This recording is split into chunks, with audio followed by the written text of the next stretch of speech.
আপনাদের নাম ছিল জাতীয়তাবাদী দল, এখন মানুষ বলে চাঁদাবাজি দল। মাথা থেকে পায়ের পাতা সবাই চাঁদাবাজ। আপনাদের নেতা বলেছিলেন দুর্নীতিকে টুটি চেপে ধরবেন।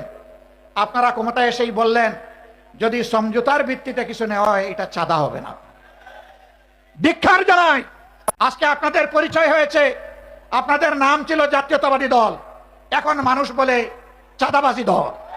একজন চাঁদাবাজ কেউ আপনারা কবজায় আনেন নাই। জনগণ বিশ্বাস করতে বাধ্য হবে মাথা থেকে পায়ের পাতা সবাই চাঁদাবাজ। নাইলে কেন চাঁদাবাজি বন্ধ হচ্ছে না? সব জায়গায় কেন দুর্নীতির মহা উৎসব চলছে? গায়ের জুড়ে সব জায়গায় রাজনৈতিক দখলবাজি কেন চলছে? বাংলাদেশ ব্যাংকের মতো সেন্ট্রাল ব্যাংকের জায়গাটাও আপনারা ঠিক রাখলেন না। সেখানে একজন দলখানা লোককে আপনারা, অযোগ্য লোককে আপনারা বসাই দিলেন।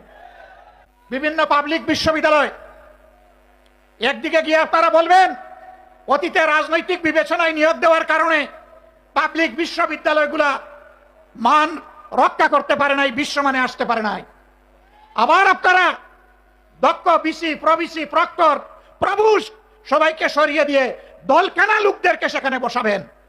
জাতির সাথে এটি হচ্ছে প্রহসন।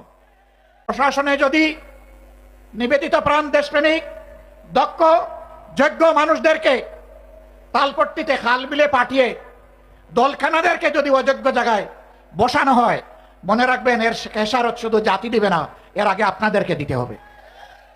আমরা প্রত্যেকটি বিষয়ে কথা বলবো, আমরা কাউকে ছেড়ে কথা বলবো না। সংসদে লড়াই করব যাতে জাতির দাবিগুলো শান্তিপূর্ণভাবে আদায় হয়। এখানে স্পিকারের অনুমতি নিয়ে কথা বলা লাগে, কিন্তু সেখানে যদি কথা বলতে দেওয়া না হয় অথবা আমরা যদি জাতীয় সমস্যার সমাধান সেখানে খুঁজে না পাই, তাহলে আমরা ওখানে চলে আসব যেখানে কথা বলার জন্য স্পিকারের কোনো অনুমতি লাগবে না। আমরা তখন জনগণের পার্লামেন্টে চলে আসব।